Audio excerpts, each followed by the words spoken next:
Okay. All right. I think we will start. Yeah, Aisha?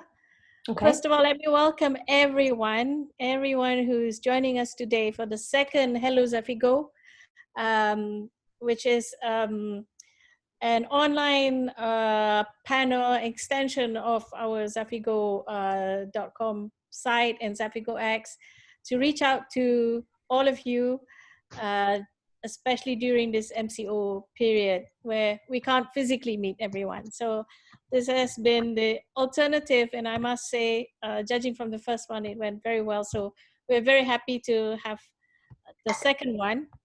Um, and hopefully you will enjoy it too. So today we have someone very special, also an alumna of Zafigo X 2019, right, Aisha? That's Was right. it Yeah. 2019? Yes. Yeah. Those of you who were at Zafigo X 2019 will remember her and her exuberance and the many things she had to share with us. So she's here with us today as well to talk about how to earn extra income from home, which is something that we all want to know nowadays since we are stuck at home. How are you, Aisha? I'm well. I think that the biggest challenge, apart from obviously the work part, my eyebrows are getting very flirty with each other. My eyebrows want to join because I can't go out to get my eyebrows done. So it's a constant battle trying to whip them into shape. But I know, it's terrible, isn't it? I mean, the rest of us have bigger problems like, gray. Trying to do things ourselves. Totally amateur attempts, I must say, at least on my part. But on the other hand, I think the MCO has provided lots of opportunities to learn new things. Learning how to cook, I think a lot of people now become quite adept at cooking. My husband is for sure. Um, and various other things like exercising and learning languages, etc. So have you been doing anything outside your usual? uh, uh, the thing with, well, I have been cooking and I've realized, I mean, I thought at the beginning of this I'd save a lot of money, but then I realized all the money I saved, I spent on food. So like, Yeah. it's like a balancing exercise. I've also realized that trousers may not be a priority sometimes, as long as you look professional, it's okay. So From here up, right? We're professional. not going to show we're not going to tilt the camera to see what else is there. Professional from the belly button up. That's all you need in this day and age. Yeah, that's right. That's right. So, well, we have 23 people already in. No, 23 people on the chat. 71 people online joining us this time. Fantastic. That's a really nice group of people. Welcome, everyone. I'm going to start the session by more formally introducing Aisha, if you don't know her. And then we'll go on to Aisha's presentation, which will take some 20-something minutes. And then I'll ask a few questions, and after that, we'll open up to questions from all of you. So that we don't get distracted by anything, we are muting all of you, because you know how it is. If you've been on Zoom, every single bit of sound goes out to everyone. So that might be distracting. So what we're going to do is we're going to mute everyone until later on when we have the Q&A session. And also, if you rather not be distracted by seeing lots of people's face or your own face, you can also switch off your video for a while. Yeah. So let me introduce the wonderful Aisha. Aisha Preece is the founder and owner of a personal finance website called outandbeyond.com. And she's battled through the corporate banking world. I like that. Was it that bad? Gosh. Yes. Yeah. Corporate banking world for 10 years before she discovered various ways of earning an income online. And this career path has given her the freedom and flexibility to travel to over 28 countries without compromising her finances. Don't we all dream of that? Aisha is passionate about helping others learn how to make an extra income online so that they can earn more, save more, and live more. And she created the website outandbeyond.com to provide resources and inspiration to help others live life on their own terms. She wants others to realize it's entirely possible to earn an income all from the comfort of your own home. How timely is that? You just need to be shown how. She now resides in KL, where she writes for finance websites, provides coaching, and runs workshops. Supervised by Patrick, the little palm tree that hangs out in her apartment. Is that Patrick This is over there? Patrick. He keeps me company. Hello, Patrick. Hello. That's Patrick. Watch over you. Makes you toe the line, huh? So let's just carry on. 75 people now. Someone saying hello to Patrick. Okay. Aisha, over to you. Well, thank you very much, Marina. And thank you everybody who's made the effort to come here today and making that investment in your time. Really appreciate it. Just to touch on what Marina said, she covered it really well. In terms of my background, I did after I left the bank, I did a variety of online jobs, such as working as an editor, social media manager, virtual assistant, online teacher, Pinterest manager. So there's a variety of online jobs that I've earned from, which has then made me realize, if I can do it, you guys can too. And now I think I'm determined for other people to try and do the same, because there's so many opportunities in the world out there. So yeah, that's basically my background. So today has 3 aspects. I'm going to initially walk you through the different online jobs that are available right now that you can do, that you can earn an extra income from. And secondly, I'm actually going to do a quick case study, and this was Marina's idea, which is, I think, fantastic.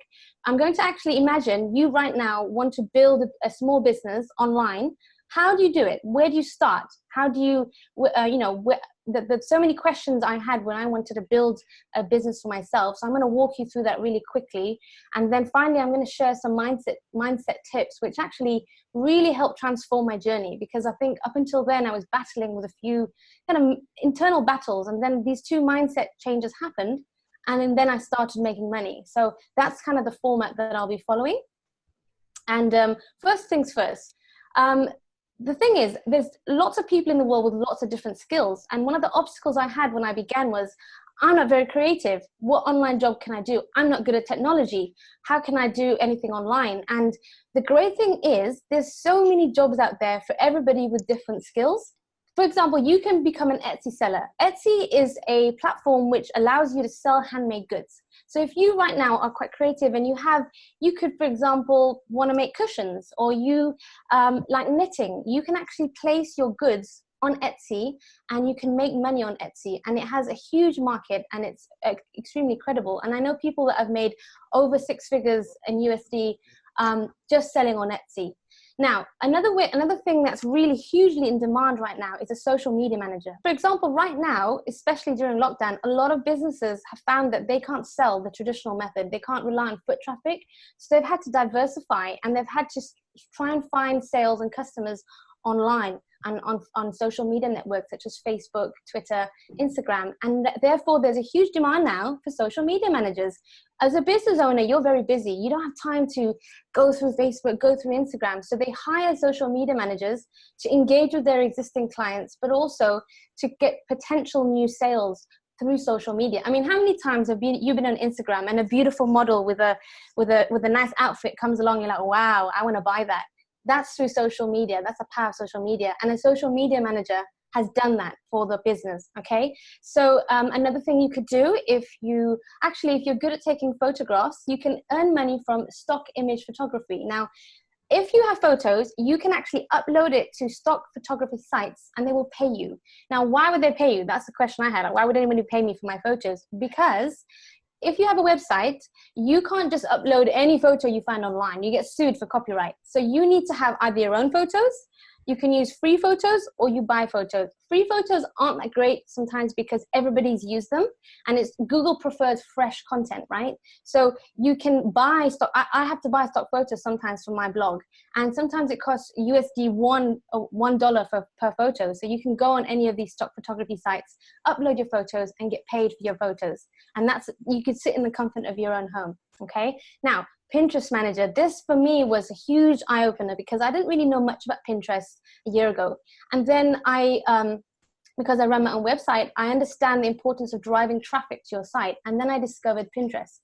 Pinterest is a visual search engine, and businesses can direct traffic to their websites through Pinterest. People go in there for inspiration, they go in there to buy things, and a lot of companies direct traffic to their websites from Pinterest. And obviously that will bring them potential customers. So they pay Pinterest managers to manage it for them. So just an example, because I got started in Pinterest, I only started in January, and it kind of is quite easy to learn. And I managed within 2 months to get 1 million views on Pinterest. And I got approached by a few bloggers and websites, and they're looking to pay at the very least 15 USD per hour, but you could charge around 50 to 60 USD per hour as a Pinterest manager, sitting in the comfort of your own home, managing someone else's Pinterest using your creative skills. Okay. Another one is a graphic designer. A graphic designer is if, say, you're fantastic at your, creating flyers, and, for example, this amazing presentation, whoever created this, I need to hire you. Somebody's created this presentation, or as if you have a website, you need someone to create graphic design. Online content now is hugely in demand. So if you're good at graphic design, you can actually get paid if you sign up to sites like Upwork. Something I'd like to mention though is I might be whizzing through these slides, but the great news is I'm going to actually go into detail in an article for Zafigo, because they've requested that I provide more insight to their readers. So I'm going to write an article and provide more insight and detail, and also where you can find the jobs in an article that's going to be published next week on Zafigo. So don't worry if you think I'm whizzing through it and not answering your questions. We'll provide it in an article. Okay. Now, another thing you can also get, you can earn from it, is being an online fitness instructor. A friend of mine did this actually, and I think more than one person I know has done this. Is you actually, if you are into cardio workouts and you teach yoga, you can actually just teach it online. I mean, I think in lockdown we realized it's entirely possible, right? So you can actually earn from the comfort of your own home. You can open yourself to a bigger customer base around the world and teach what you love, becoming an online fitness instructor. Okay. Now, you might be thinking, oh my God, I'm not creative. I wasn't very creative. I studied law at university because I drew stickmen and stickmen look ugly. So I did law. But actually, the great thing is, even if you're not creative, there are a range of other jobs out there that you can do. Example, if you have analytical skills, right? You fancy yourself, you're like, oh, I'm good at analytical skills. Great. If you speak another language, you can earn right now being a freelance translator, right? So there's so many, for example, when you watch, say, Korean dramas, or you see anything on Netflix that's translated, somebody's got paid to translate the document, right? So they need to hire freelance translators to then look at the content, translate it, okay? Alternatively, you could be a transcriber. A transcriber is somebody that actually listens to audio and then they type it down. So for example, in court, when there's court cases and everybody's fighting it out, Your Honor, I should win, I should lose, whatever.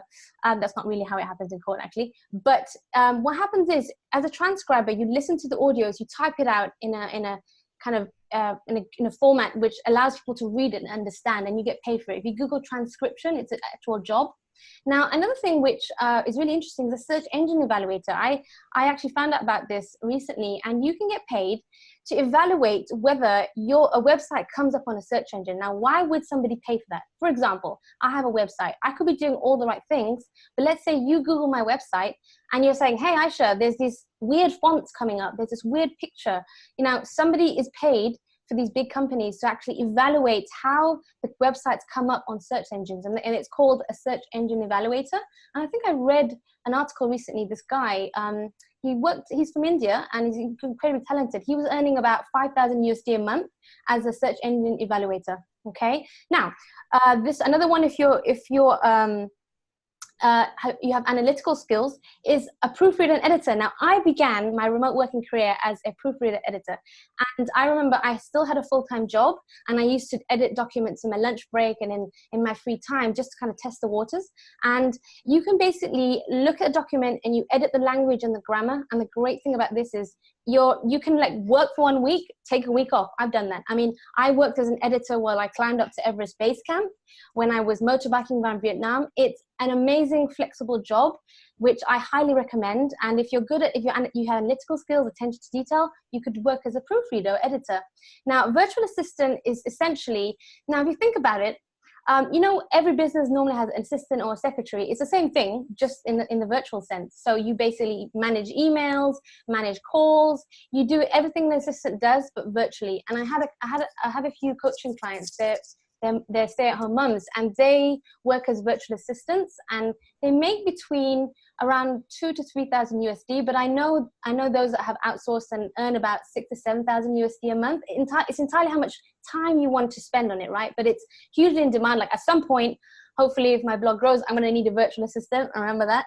But virtual assistants are hugely in demand. Now, this is another one, a paid survey taker. You're not going to get rich doing just this. This is just sitting there.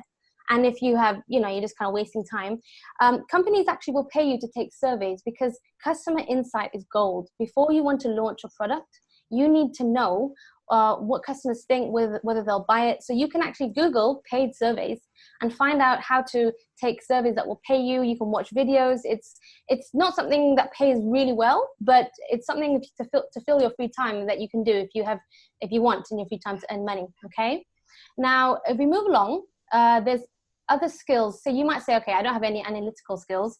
And we can just, yep. Okay. So you might be somebody who works in an accounting firm, or you worked in a bank, or you actually have really good numeracy skills. Now, a virtual bookkeeper is now a job which is hugely in demand. It's going to continue to increase in demand. So it's essentially, you do what a bookkeeper does, but virtually. And so you basically manage the accounts, help file tax returns. And people like me, for example, you know, you need some, I don't want to go into an office. I manage all my business online. So it makes sense to hire a virtual bookkeeper to manage my accounts. Now, when I looked on Upwork, which is a freelance platform to hire services, a virtual bookkeeper was charging between 60 to 7 USD an hour. Okay.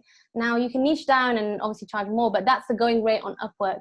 Alternatively, you could become a online math tutor. Now, if you think about it, a lot of students, they need to, you know, excel in math exams, and they hire tuition teachers. And traditionally, we would send our children to tuition, but now you can actually just hire a math tutor to teach your children math. And the great thing about it is because it's quite specialized, it pays better than the average subject, you know, because math is a skill we need in everyday life. So I know somebody that lives in Bahrain teaching, you know, just being an online math tutor. She's Malaysian, and she actually lives in Bahrain tutoring math online, which is amazing. Okay, so if we move on to the next slide. Okay, so you might be somebody you're like, right, okay, I'm not very creative. I don't really have analytical skills. I hate math. Okay, no problem. I got you, okay? Communication skills. Let's have a look. Online tutor. See, I used to do this. I do this occasionally because it's a great income earner. The thing here, guys, all the knowledge you have, even if you, in your job right now, everything you've learned thus far is valuable to somebody else. Somebody wants to learn what you know. But the great thing about working online is you are expanding your customer base to the world. So let's just say you might be really good at cooking.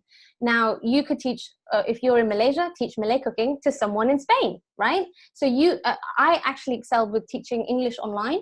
And the great thing is if you can understand me, you can teach English online, because there are kids out there that can hardly speak English and they need English tutors right now. And there's a variety of online schools right now that will hire you. And now a barrier I had when I wanted to become a tutor was, I'm not a teacher. I don't have a teaching degree. But the thing is, to become an online English teacher, the only thing you need is a 120-hour teaching English as a foreign language certificate. And it's 120 hours. It's no more than $200. But that amount has made me thousands. I mean, for example, you can say, on these platforms, you can say, I want to teach on the weekend. You open up your schedule and students book you, okay? And you get access to students from Korea, from China, from Kazakhstan, and you get to teach to people all around the world and earn from the comfort of your own home. This is, I think it's a low barrier to entry, being an online tutor. You don't just have to teach English, you can teach any skill that you have. Now, another thing is that you could do is also being a virtual customer service rep. So, for example, I wanted to pay my car insurance the other day, and I called I called the insurance company, and even though we're on lockdown, somebody picked up the phone and talked me through it. Now that was a virtual customer service rep. So you have people like Apple hire customer service reps. If you Google virtual customer service reps, you can provide customer service over the phone in a call center. You don't have to be in a call center. You could be in the comfort of your own home. And often these companies, they'll provide you with a headset. They will give you training, and then you can just work from the comfort of your own home in those hours. Okay. Another one is a virtual coach. And this is something obviously I do right now. So I teach people how to transition from a 9-to-5 into working remotely, any job they want. So my clients could be, they want, you know, freelance editors, online teachers. So depending on what you know, like everything you know, you could have run a company, and you know, you might be good at strategy. There are platforms out there, I'll mention it in the article actually, that will actually allow you to work as a coach. Now you think, oh, I have nothing valuable to offer. When the world is your audience and your buyers, somebody wants to learn what you know, because what you know is valuable to somebody else, right? So, you know, you might have somebody that wants to move to Malaysia and learn something specialized in Malaysia, or you might, depending on where you are in the world, I know we have a global audience here, but everything you know is valuable, and somebody in a different part of the world wants to know. So if you are good at parenting, you know, you could give, I know somebody that runs a parent blog, parenting blog, and she gives coaching on how to manage your time better when you have children. So that's something you could completely do. You could do coaching over Skype.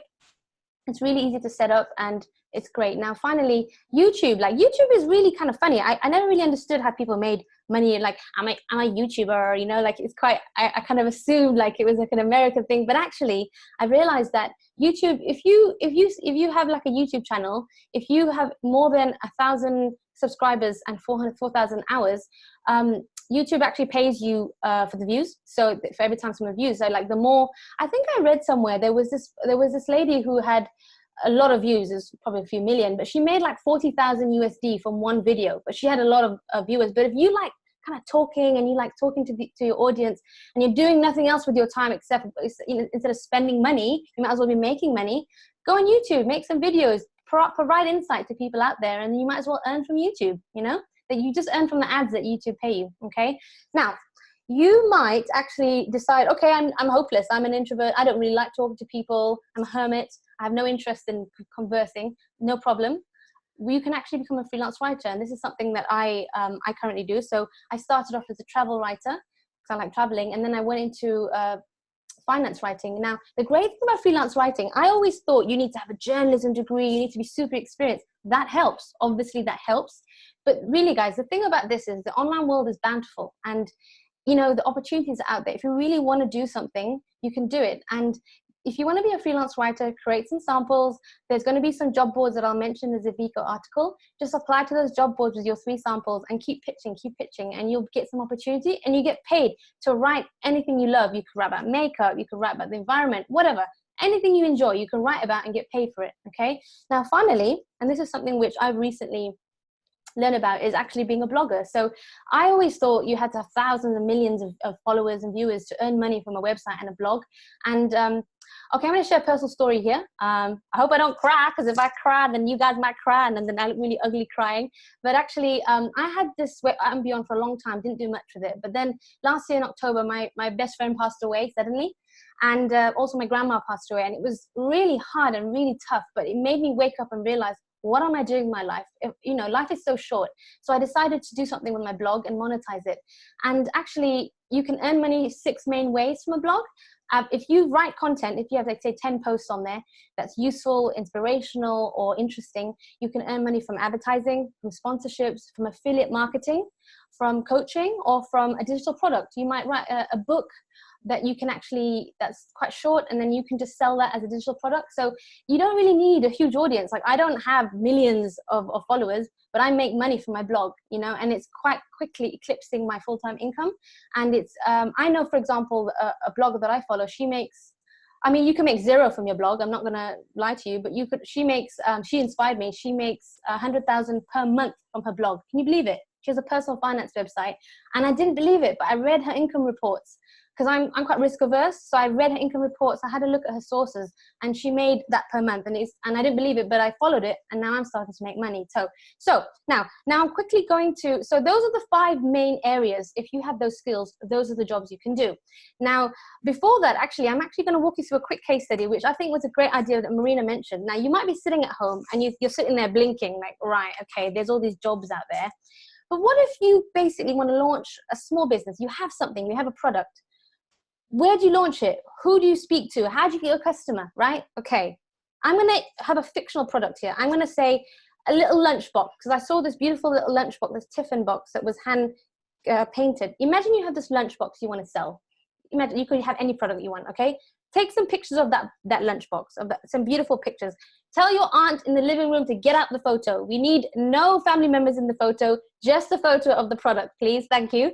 Now, what I would do, once I had pictures of that product, I would set up Facebook, Instagram, and Pinterest, okay? And I would upload initially, I would upload pictures and descriptions and prices of that product on those platforms. Then you would, okay, how do I get paid? Well, if you want just to target the local audience, fine, you can get paid in local currency, but you might want to target a global audience, get paid via PayPal. PayPal, Payoneer, TransferWise, Stripe, you can get paid in USD, Euro, it doesn't matter, okay? So it allows the audience to pay you. So then you think, okay, I'm getting comfortable here. I've got some sales, you know, you're starting to talk about, you're kind of promoting your product. Now, then you can set up a website. Now, you can set up a website for just over $3.95 USD per month, which is like, what, 16, 17 USD. So I create a guide on my site, how to set up step by step, how to set up a site, set up a simple basic site. Okay, you've got that. And if you have any technical issues, go on Fiverr, Fiverr, and you can basically get somebody to help you for a Fiverr, for 5 USD, to fix your any technological problems. And I'm just looking at the timing, guys.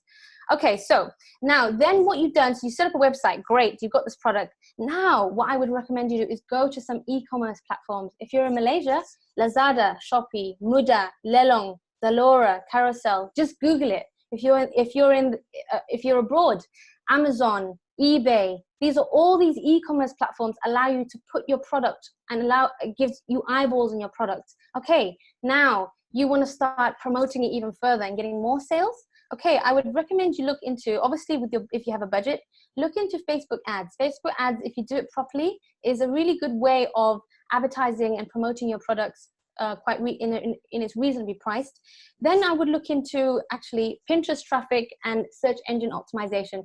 Search engine optimization is free. It's about doing keywords. So for example, if you have a nice lunchbox, best lunch boxes to buy, you put that keyword and there's ways to put it in your product description and people come and look at your product. Pinterest is another one. You go on Pinterest, put a picture of your little lunchbox, direct traffic to your site, and if they like it, they'll buy it. So it's as simple as that, guys. You just basically need to take those steps. And the great thing about this is, and this is something which I really worried when I wanted to start businesses, you don't need to invest too much money. Hold on to your money. Don't spend everything. Keep your costs low. Spend on to set up a website, you're going to need to spend on that, fine. But don't go wild and spend money on everything, buy a new laptop. No. When you start making money, then you can invest more. Keep your costs low, keep it simple, okay? Business is simple. It's like keeping your costs low, making more than your costs, and you start to make a profit, right? Okay. So now I think that now I'm going to end with some two key mindset tips which really transformed my journey. And now the first one, if we can just move on to the next slide. First things first. Now you're thinking, great, yeah, rah, I want to do this. You're not going to get it done. It's not going to happen if you don't carve out time. Now, when I was working in the bank, I was like, yeah, I'm going to do it. And I never did it. I was tired after work.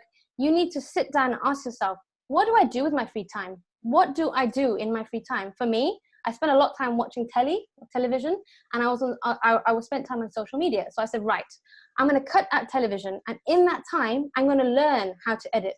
I'm going to learn Pinterest. And you sit down and you allocate time to that skill, time to applying to those jobs. And when you carve out time, it will happen. But you've got to sit down and plan the time, in the weekend, what time are you going to carve out to learn the skill and apply for these jobs or grow this? And you need to dedicate that to yourself, right? So you set the goal, you say how you're going to do it, and then you carve out the time and you do it in that time.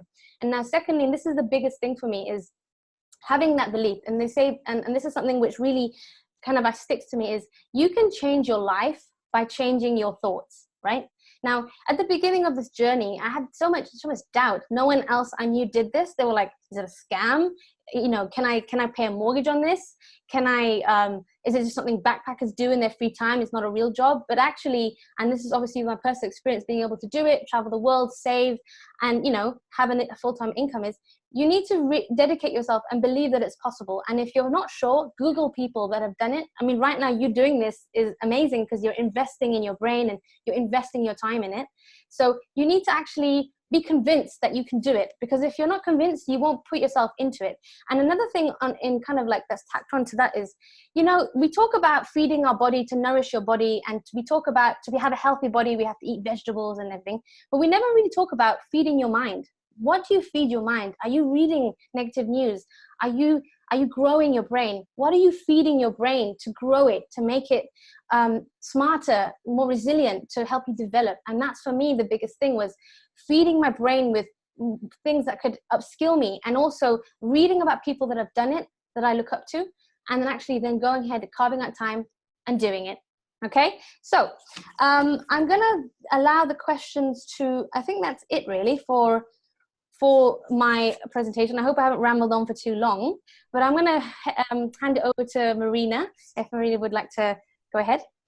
Thank you so much, Aisha, for that really eye-opening presentation. I've learned things, and now I'm just wondering whether I should be doing more with my time, you know, as it is. I have already a full schedule, but some of it sounds really, really intriguing. But I just wanted to ask you some general questions before we get to the audience questions. How did you discover that it was possible to do this? I mean, what was the thing that, you know, while you were doing your banking, and then you found out about this? How did that happen? I just remember I did all the right things. I hope I did all the right things. I studied hard. I sacrificed my lunch breaks. I worked in the evenings to be good at my job. And I did all that. And then one day I caught myself looking at the window. It was a nice day. It wasn't rainy. That helped. And I just remember thinking, I don't want to be here. I want to travel the world and earn. I said, wow, imagine I could earn from Barcelona. Imagine I could wake up and decide to go to Portugal. And I really wanted to do that, but I didn't know how. And so I think the first step was wanting it, right? And then what I did was I Googled. Like, Google is my BFF, my best friend. It's free.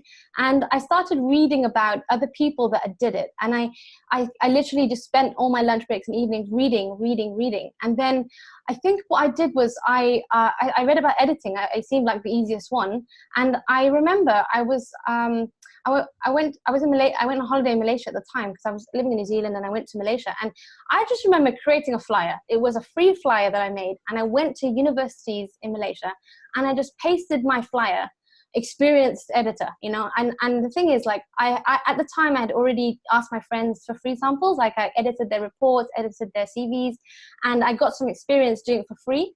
And then I just pasted it on all these universities, and then from there it kind of snowballed. And then I did that. It kind of gave me a taste of, like, so I flew back to New Zealand, and I was still working. And, you know, in the weekends I would, for example, I would go skiing, and then my lunch break, you know, after skiing in the hut, I would do some editing. And for me, it was like, wow, this is just one job. And that's what really opened up my eyes, because I think you'll believe when you start making the money. And I would highly recommend that. Don't quit your job. And, you know, you hear this business expert, yeah, take the risk, quit your job. No, don't quit your job. Stay in your full-time job, do something on the side, create a side income, which then may eclipse your current income, but don't quit your job just yet. Great. And so once you started doing it, at what point did you realize that, okay, you can quit your day job and just do this? I mean, what was it a point where your earnings were enough to keep you going, or what was it that?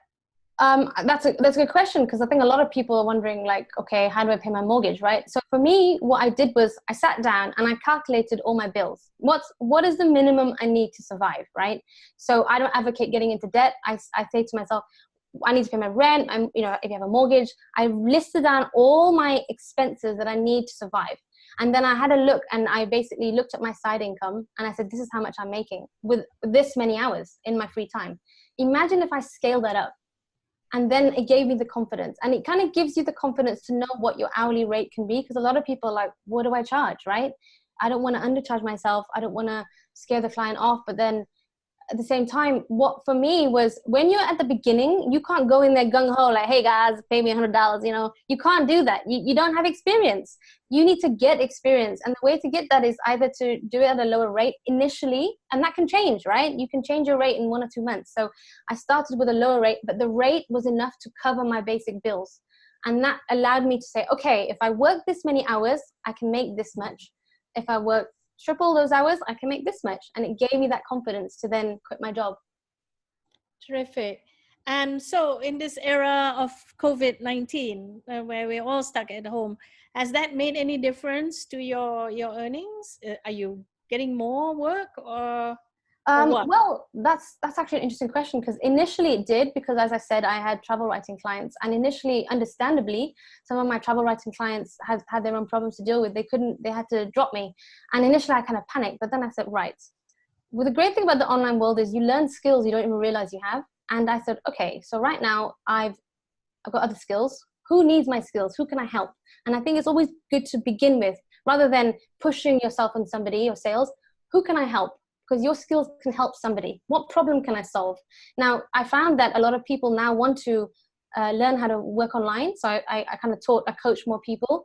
My revenue for my blog increased because more people are reading about it. And then also online teaching. A lot of students needed an online teacher to teach them because they weren't going to school. So I found that after that panic, I didn't stick my head in the sand and like, oh my God, you know, you can't do that, guys. You need to, a successful business, you know, they diversify. And I was just saying it at the beginning, like Zafigo is amazing because it's kind of pivoted. They're keeping relevant, you know, despite the fact that it's a travel publication, they're providing this service to you guys. And it's a testament to how much they care for their readers, that they're providing this and that they're diversifying and thinking ahead. So I think that these are the businesses that are going to be successful. You take a step back and you look at your skills and you diversify. Who else can you help? What other problems can you solve? Great, thank you. Okay, I'm going to try and go through the questions that have come in, and there are plenty of them because I think everyone's been excited by you. We're going to try to go through all the questions, but if we can't, like I said, you can always ask Aisha afterwards on Instagram for, you know, whatever question that you might have, but I'll try and do the best I can. So please do bear with me. One question from Tersha: where do you find your potential clients? Like, what has been the most successful method that has worked for you? I mean, as a world out there, how do you know who needs you? Right. So I mean that's a good question, because you need to make your income somehow, right? So it really depends on what you want to do, right? So you can do it two ways. Either for that particular job, you go to the job boards. Each job has a job board. Freelance writing job boards. If you want to be a virtual assistant, there are Facebook groups for virtual assistants that hire virtual assistants. Also, think about where your customers are going to be. Which businesses need virtual assistants? Bloggers, online businesses. Go to those Facebook groups and you can advertise there. If you're an editor, there are editing groups. Alternatively, and this is for me, if you have a bit more experience, is you could just pitch. Now, the thing with job boards is you can do that at the beginning, but you're competing with a lot of people. For me, I found most success in pitching to people that need my help. Now, think about, for example, okay, let's just say you want to be a social media manager, right? Now, for example, there was I can hear somebody. There was, for example, there was a plant nursery near my house who they had amazing plants. And right after the day they announced lockdown, I was like, hey guys, can I buy more plants? Like, sorry, we don't have a website. We're shut down.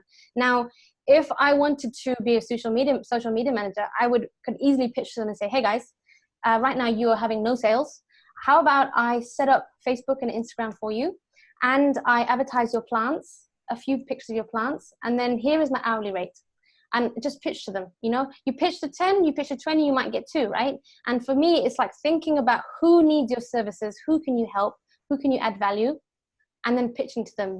And this is for me a big tip I want to give you. Don't just go there and talk about yourself. When you pitch to people, it's not about you, it's about them. what are you going to do to add value to them? So are you going to save them time? Are you going to get them more sales? Are you going to make their life easier? Whatever service you provide, like if you're an online teacher, I could say, hey guys, I'm so experienced, rah, rah, rah. It's not about me. If I have a student, why do you want to learn English? Do you want to converse better when you travel? Do you want to pass your exams? Tackle the problem of the client and they will take money out. If you tackle the pain points, people will take their money out, okay? That's a terrific tip, Aisha. Think about them. Okay, from Catalia Bonio. She said she's just started this movement called Catalia Bonio. It's an empowering movement platform focusing on female community in Borneo to believe in themselves. May I ask, do you have any tips on how I can grow this brand into the right direction? Okay, so this is a female empowerment brand. Is that what you're saying? Yeah, I guess so. Okay, so now you want to grow it, and why do you want to grow it? What's the overall? Is it money or is it just educational? What's the purpose? Do we know? Okay, we would love to raise in terms of community, she says. Okay, so you need to. Great. So you now want to let more people spread the message. So you have something good that you want to spread, right? Now, who are the people that you want to spread it to? Where are they going to hang out? Are they on Instagram? Are they on Facebook? Where do they frequent, right? What do they buy? Where are the places online that these people go? Now, I would probably I would also then tackle people who resonate with your values. So if you might see some like influencers, that are some influencers are willing who resonate with your values are willing to talk about it and support each other. So I would basically go to the people in your community, and then I would, if you're really serious about it, you could probably do a quick Instagram. You could do an Instagram ad, and that could target a couple of thousand people. Facebook ad, another couple of thousand. But also in terms of try to figure out where your community hangs out, and then go to those places and spread the word there. Great. James said Zafigo can help. Amazing. And finally, with websites, you can drive traffic to your website with Pinterest and also SEO. So look into SEO. It's free. I would drive your traffic to your website through there. Okay. Next question is from VG.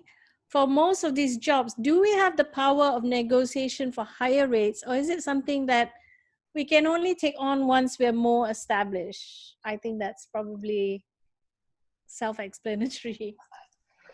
I mean, how long does it take to? So just as an example, as an online teacher, my rate began because I had no experience, right? I volunteered a couple of hours teaching. I did my TEFL. And then I was like, I started at, I think, 15 USD an hour. Now my rate for the average client is between 50 to 80 USD an hour. I went from 15 USD in 2 months. I increased it to 17, 18.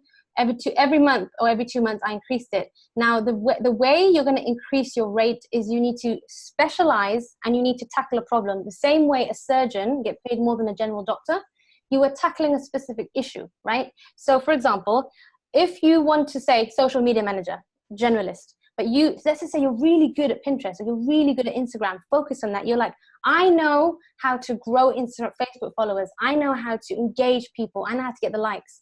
You're tackling a problem, right? I know how to get more sales. Similarly, like people, as an online teacher, I got paid more because I tackled business English, interviews, presentations. If someone has a really big interview the next day, they're going to pay money for you to help them pass that interview, right?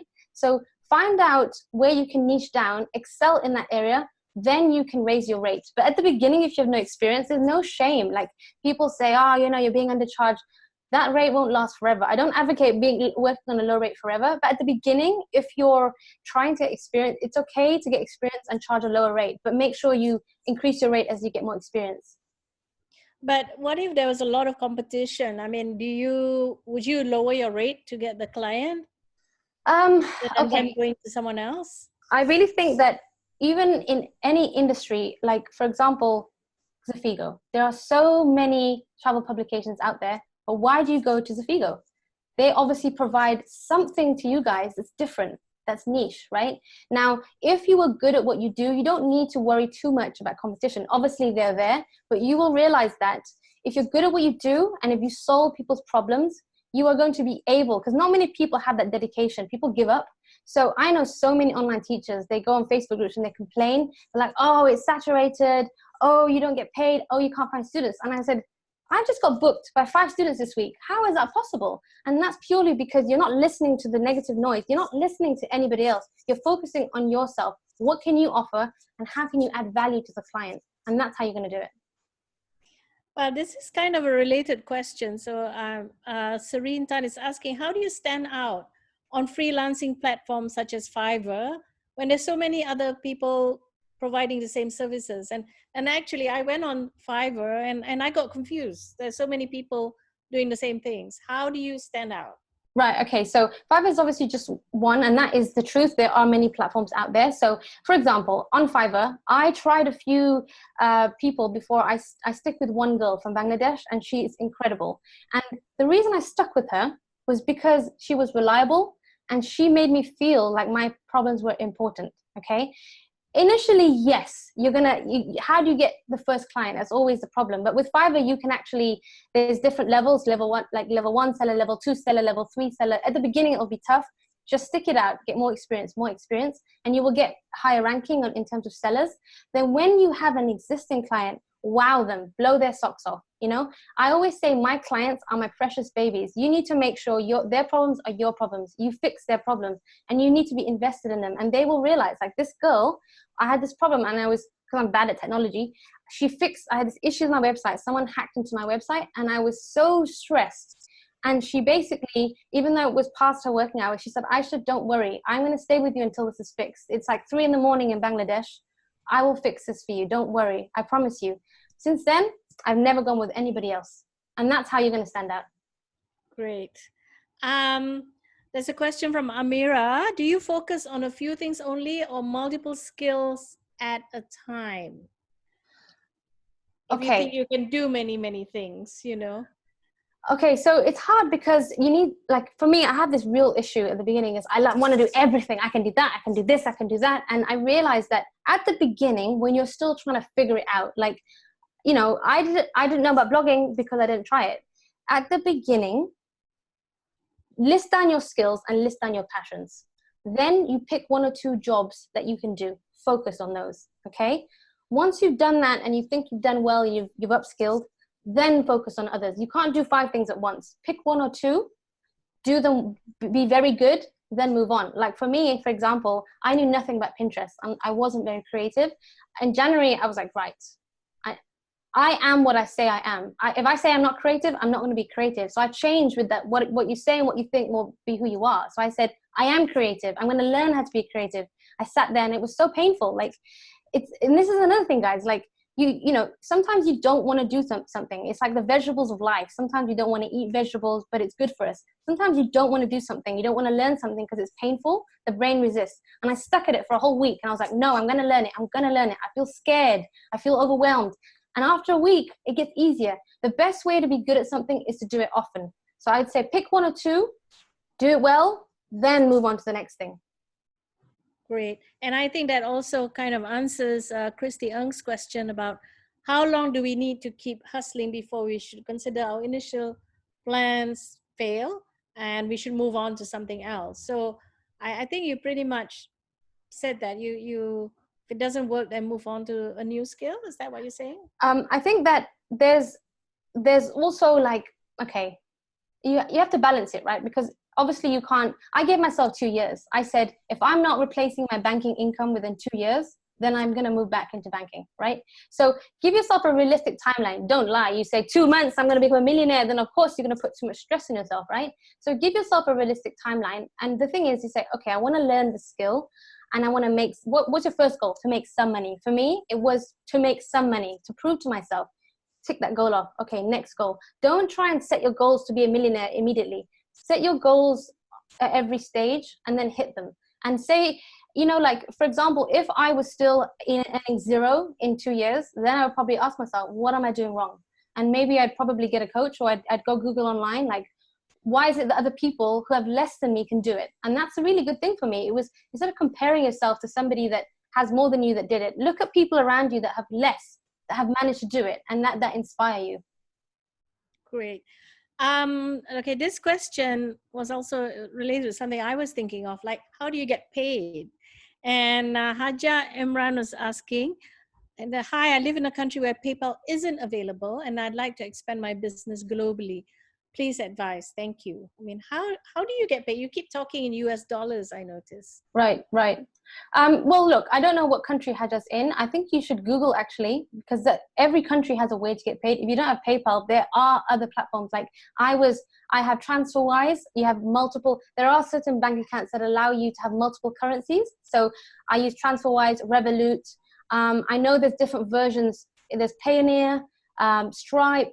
If you don't have PayPal, Google alternatives to PayPal in your country. You know, like don't let that be a barrier.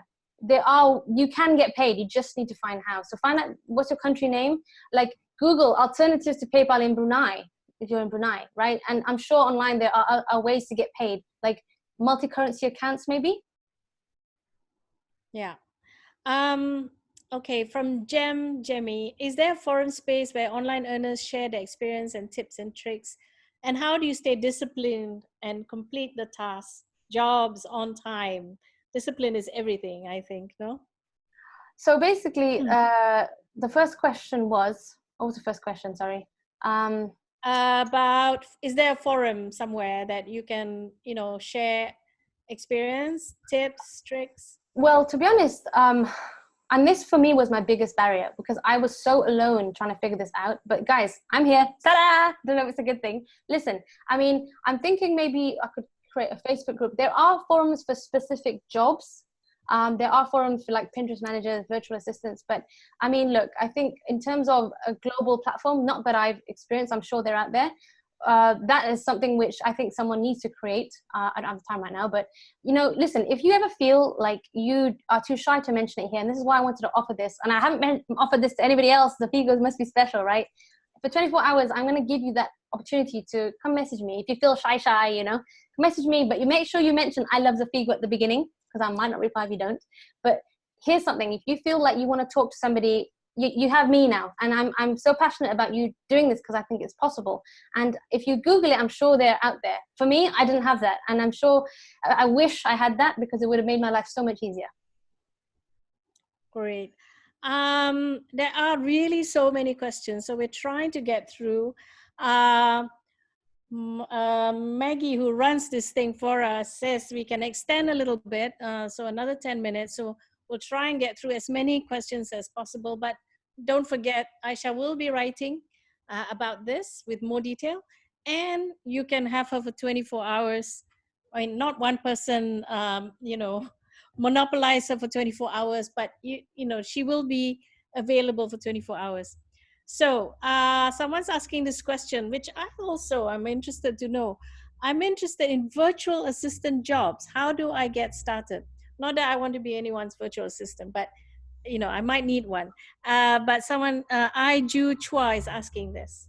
Okay, so right now, if you go on Facebook groups, virtual assistant jobs, right now, if you Google it on Facebook groups, there'll be like 7-8 groups. I'm part of many of those groups, and quite often there are virtual assistants on there. You can share your knowledge and learn from. You can be a lurker, just lurk in there and learn from them.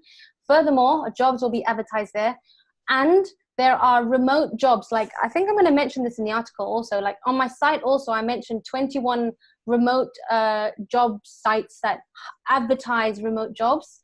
You can go to remote job sites. There's 21 on my blog. Also, I'll mention it on Zafigo's article. Furthermore, think about it. Who needs virtual assistants? Bloggers, website owners, right? Where do they hang out? Okay. On Facebook, I'm sure there are travel bloggers. Go Google Facebook groups, travel bloggers, join the group. Go to places, people that own, think about somebody that has a food website. You can approach them, pitch to them and say, I have experience in email management, this, and this. I can help you save X amount of time. You just solve their problem. So you could either join the Facebook groups, join the job boards, which I'll share in the article, or you could just pitch directly, right? Like just have a look at some websites and you just pitch, go to their contact and say, hey guys, I'm a virtual assistant.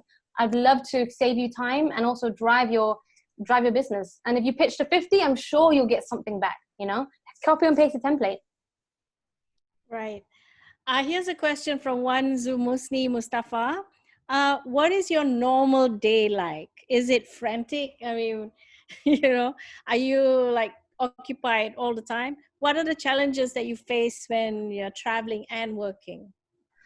That's a really fantastic question. Okay, I'm going to answer the first one first, and I'm trying to remember the second one. So my day depends on the clients I have, right? And it's, for me, this MCO especially, it's a conscious effort to realize you shouldn't work too much. Like, I love working, and this is the beauty of this kind of line, is I love Mondays. And it sounds really cheesy, but on Sunday, I sit in bed, I'm like, wow, I can't wait for Monday. I have so many ideas.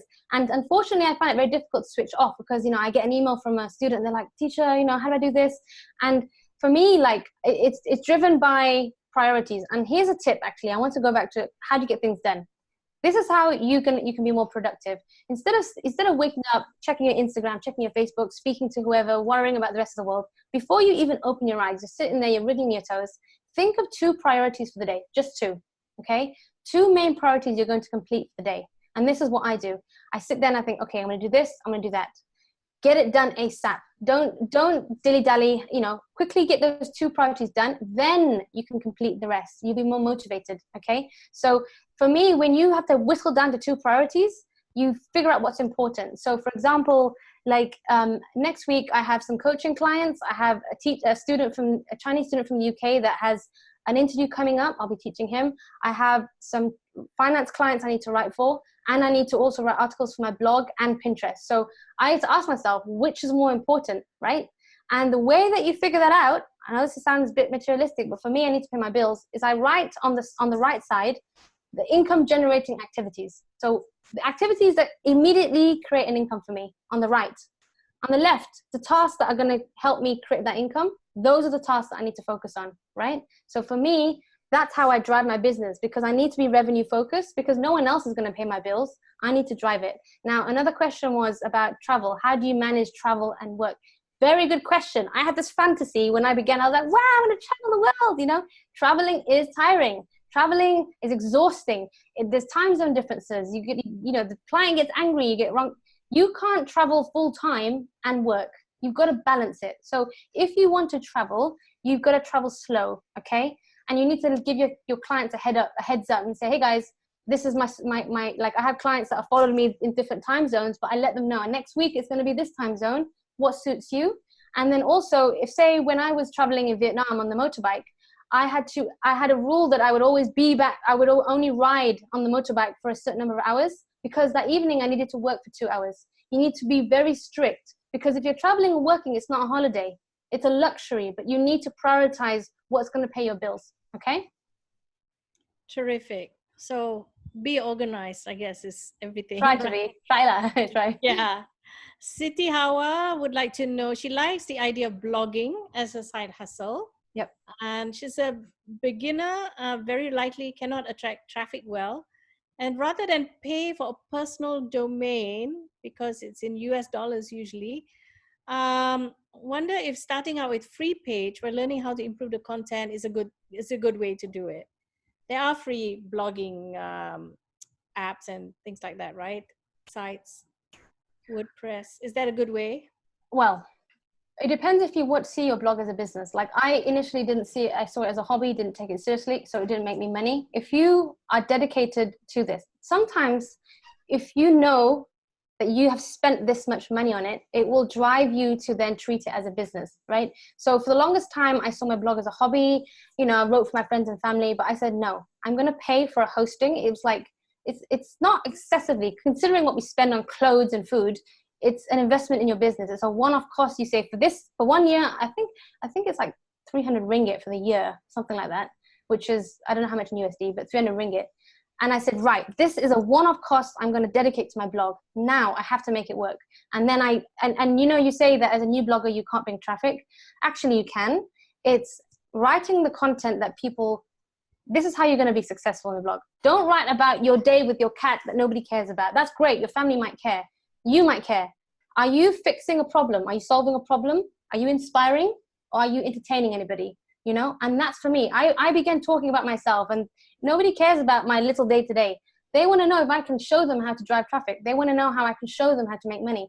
That's how I noticed I started getting traffic, is you write about things which solve people's problems, inspire, or entertain. Then You can get into Pinterest free. You can get traffic via Pinterest. And then also you can do it by SEO, search engine optimization. And then the great thing is you can earn money on ads. You just apply to advertising platforms for free and they will accept you and they will place ads. So, but you can't do that if you have a free hosting platform. So a lot of people say, oh, I don't want to spend much money. Good mindset not to spend a lot of money, but at some point you need to invest in yourself, but cap the cost and say, listen, this is a one-off fee. I'm not spending any more. And then I'm going to spend more time and I'm only going to spend more money on my business when I'm making more money. And that's for me how I ran my business. Spend a bit to start it up, make money, then spend money. Don't spend it all at the beginning. Right. And there's a related question about monetizing your blog. Yeah. Is it via advertising? Aside from getting businesses to put an ad on the blog, is there a plugin or something? You mentioned something about advertising just now. Right. So, okay, I'll elaborate this if people want to know. Advertising, right, is simply, okay, if you have 0 views, Google AdSense or MediaNet. I have an article on my blog, How to Make Money Blogging. It's literally there right now. 6 ways to make money blogging. Google AdSense or MediaNet, 0 views needed, okay? Wait till you have maybe 10 blog posts on your, just write them first. Apply to them. They will approve you. And every time someone views your blog, you will get paid, okay? Once you get to 10,000 views, you can then apply for Ezoic, 25,000 views, Mediavine. Like you can earn 2,000 to 3,000 USD just from advertising, okay? This is speaking from someone that has a blog.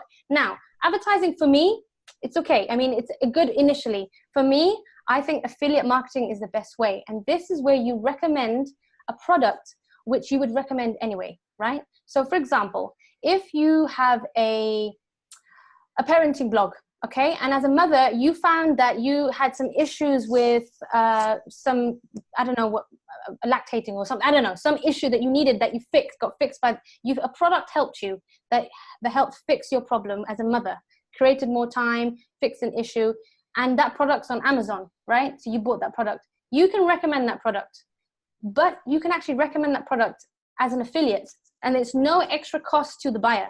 The seller has to pay you. So if someone buys using your link and it's a product which you believe in and that you genuinely use, you get paid affiliate marketing. And this is where a big disclaimer, don't ever recommend a product you don't believe in. Your audience will run away. They will know. So if you notice on my site, I don't talk about skin whitening products. I think brown skin's beautiful. I don't believe in skin whitening. For me anyway, I will never talk about it on my site.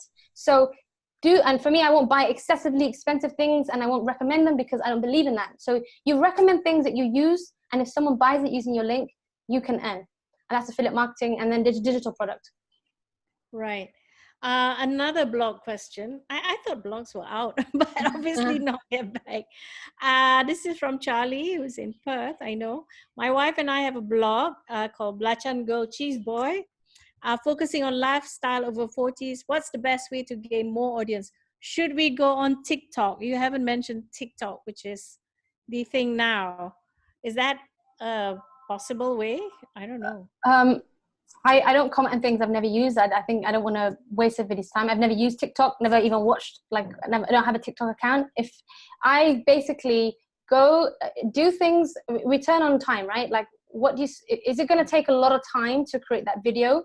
And what is maybe try it and see if you get more traffic from it, right? So for example, Instagram, believe it or not, doesn't drive much traffic to your site. Instagram's great for sponsorships. If you want to get a sponsorship, like I've been approached by brands being paid to do sponsorships, fine. But if you want to drive traffic to your blog, Instagram does not drive a lot of traffic. SEO, Facebook, Pinterest.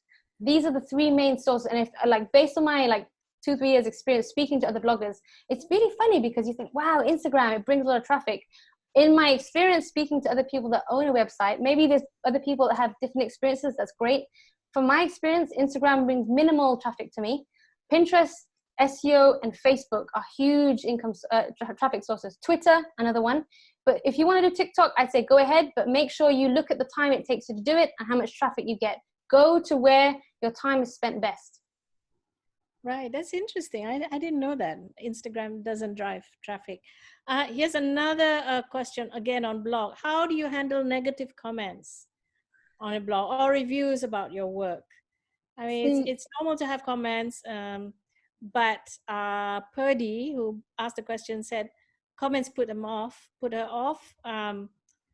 And yeah, how do you get back on track? that's actually a really good question, because it's something that I experienced at the beginning, and it really hurts. Like, you don't really realize how much it affects you. And I remember when I started with my blog, I wrote ironically an article on editing. And bear in mind, it's just me, myself, and I running this blog right now. You know, I'm juggling it with other things. So sometimes the grammar is not perfect. Sometimes I'm doing this in the middle of the night, trying to type this article, and it's not going to be amazing, right? For me, it's like, you know, it's better to be done than perfect sometimes. And I remember there's this one particular reader, I think from Texas or something, and she was so mean. And she was like, you know, you don't deserve to be even writing on this blog where you're trying to teach people how to edit. And then I think you gotta realize, like, okay, out of 100 people that you're helping, 90, maybe 95 people are happy and they've inspired, and you're helping. 5 people say bad things, right? You got to actually think about the 95 people. Whatever you do, I mean, like, there's so many amazing people, like Mother Teresa. There's people out there that are amazing. I'm sure people have said bad things about them. Now, does that mean they should stop doing what they do? No. So I guess you've got to ask yourself, are you helping people? Are you solving people's problems? Are you inspiring anybody? And don't let the 5 comments detract the value from the 95 amazing comments that have taken the time to give you feedback. And that's, for me, how it helps. You've got to understand your purpose. If you feel and you believe that you're helping people or doing something right, those 5 comments, good luck to them. If they try to do what you do, will they do a better job? And that's, for me, what helped. Right. We are coming to the end of our session, even with the extra time. But Aisha, for those of you who feel like your question hasn't been answered, Aisha will look through them and she'll try and answer them in your article, right? And Right. also, don't forget, you have the 24-hour access. So before we end, we always end with this one life lesson question to our speakers. So I just want to ask, as a final takeaway to this session, if you could give women, and although I know there are some men here, but Zafigo is generally for women, if you could give women one advice you've learned through your experiences in your life, what would it be? Oh, there's so many lessons. But I think that for me, one of the many biggest kind of questions I had was when I was looking to quit my job was, we're going to be working till we're quite old. That's the reality, right? We're going to be working till we retire. That's going to be how many years? What is 1 year in your life to try something different, to kind of invest your time in yourself? And that's, for me, the biggest thing that helped me. I said, I'm going to try this for 2 years. I'm going to invest this time in it, this, a bit of money in it. If it all doesn't work out, you will be in the same position you are right now. Maybe you won't be in the job you are now if you've decided to leave, but you will always go back to a banking job. You will always go back to a marketing job, an admin job, whatever job you do. If you don't try, how is anything going to change? So I had that, for me, the mindset was, okay, if I'm going to be working for the rest of my life till I retire, and that's like 20, 30, 40 years, how many years? What is 1 year of my own time to try something different that can change my life? And if it doesn't work out, you've still got what you have right now. Right. That's terrific. Thank you so much, Aisha, for all your insights from your experience. I've learned a lot. I'm sure everyone else has too. But there's still, may I remind everyone, there's still opportunity to ask Aisha more questions. And the recording of this whole session will be on zafigo.com probably next week sometime. So thank you everyone for participating. This has been a terrific session. Thank you for all your questions. And Aisha, most of all, thank you so much for taking your time. I'm sure you're dying to go back and do whatever, or unless today's an off day. But thank you again, everyone, and see you at the next Hello Zafigo. Bye.